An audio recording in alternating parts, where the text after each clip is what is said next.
ಇವಾಗ ನಾನು ಸಿನಿಮಾ ಮಾಡಿದ್ದೀನಿ, ಸಿನಿಮಾ ಆದಮೇಲೆ ಒಂದಷ್ಟು ಒಳ್ಳೆ ಸಿನಿಮಾಗಳು ಬಂತ ಖಂಡಿತ ಒಪ್ಕೋತೀನಿ. ಇಲ್ವಾ ಅದಾದ್ಮೇಲೆ ನಾನು ಆ್ಯಂಕರಿಂಗ್ ಮಾಡ್ತೀನಿ. ನಾಳೆ ದಿನ ನೋಡು ಒಂದೇ ಸಿನಿಮಾಗೆ ಸುಮ್ಮನಾದ್ಲು ಅಂತಂದ್ರೂ ನಾನು ತಲೆ ಕೆಡಿಸ್ಕೊಡಲ್ಲ. ಯಾಕಂದ್ರೆ ನನಗೆ ಇದು ಒಳ್ಳೆ ಟೀಮು ಸಿಕ್ಕಿದೆ, ನಾನು ಪ್ರಯತ್ನ ಪಟ್ಟಿದ್ದೀನಿ. ಪ್ರಯತ್ನ ಪಡೋದೇ ತುಂಬ ಇಂಪಾರ್ಟೆಂಟ್ ಅಲ್ವಾ? ಅಥವಾ ನಾನು ಬೌಂಡ್ರಿಗಳನ್ನ ಹಾಕ್ಕೊಂಡಿಲ್ಲ.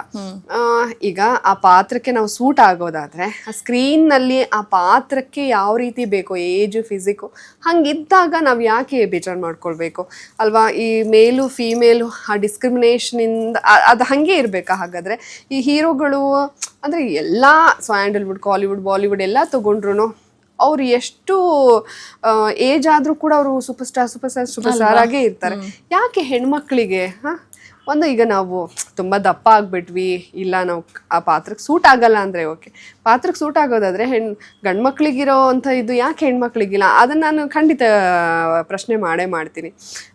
ಎಲ್ಲ ತುಂಬ ಇದೆ. ನೀವು ಈಗ ಕೆಲವರೆಲ್ಲ ಮದುವೆ ಆಗಿ ಅವರು ದೊಡ್ಡ ಸ್ಟಾರ್ಗಳ ಜೊತೆಗೂ ಕೂಡ ಹೀರೋಯಿನ್ ಆಗಿರ್ತಾರೆ.